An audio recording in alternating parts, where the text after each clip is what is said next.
In this lesson, we will discuss the concept of average rate of change.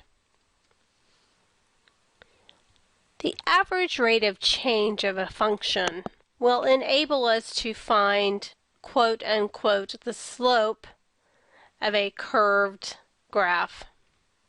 I'm definitely using those terms very loosely, but the average rate of change allows us to find the slope of a line, which is called a secant line, through 2 points on a curved graph. This is a lot of mathematical notation, so bear with me just a minute. If f is defined on the interval between x sub 1 and x sub 2, so that just means two specific values of x, then the average rate of change of f on the interval between x1 and x2 is the slope of the secant line containing the two corresponding points. Specifically, we say that the slope is a change in y over change in x, which we know to be y sub 2 minus y sub 1 divided by x sub 2 minus x sub 1. Now dealing with functions, recall that y equals f of x. So instead of saying y sub 2 and y sub 1, we're going to talk about the function values. F of x sub 2 means the y value at x sub 2, so that's really y sub 2. F of x sub 1 means the y value at x sub 1, which is really y sub 1. And then, of course, divided by the change in x. Let's look at a specific example. If we want to determine the average rate of change of this graph that's given from negative 1.50 to 0, 2. The slope is the change in y divided by the change in x. To find the average rate of change means we're going to find the slope of the line, that is the slope of this secant line, between these 2 points. The change in the y values would be 2 minus 0 divided by 0 minus negative 1.5. This simplifies to 2 divided by 1.5. You can use a calculator to simplify that, or if you multiply the numerator and denominator by 10, that eliminates the decimal to get 20 divided by 15.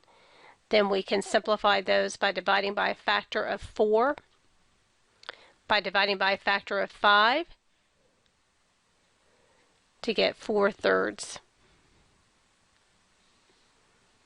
To find the average rate of change between 0, 2 and 2.51 means we're going to find, again, the slope of the line between these 2 points. So the slope is change in y divided by change in x. 1 minus 2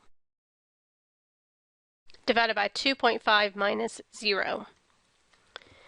That's negative 1 divided by 2.5, or negative 10 divided by 25 when we multiply the numerator and denominator by 10.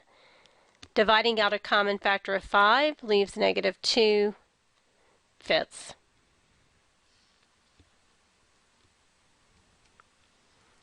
Example 3 is to determine the average rate of change of the function y equals 2x squared minus 3 on the interval from negative 5 to 3. Negative 5 to 3 represents our interval x1 to x sub 2. To find the slope, we need to figure out what is the y value at each of those points. That is f of x sub 2 minus f of x sub 1 divided by x sub 2 minus x sub 1. To find the y values at these points, we're going to substitute into the function.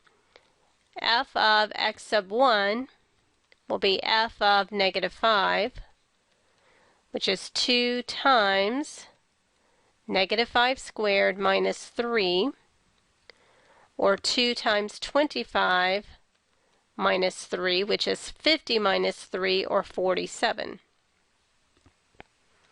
F of x sub 2 is f of 3. This is 2 times 3 squared minus 3, or 2 times 9 minus 3, which is 18 minus 3, or 15.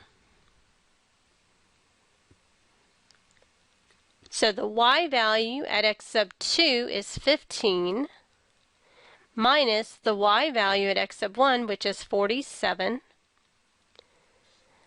divided by x sub 2, which is 3, minus x sub 1, negative 5. Simplifying these, 15 minus 47 is negative 32, divided by 3 minus negative 5, or 3 plus 5, which is 8, or negative 4. So the average rate of change of the function 2x squared minus 3 on the interval negative 5 to 3 is negative 4.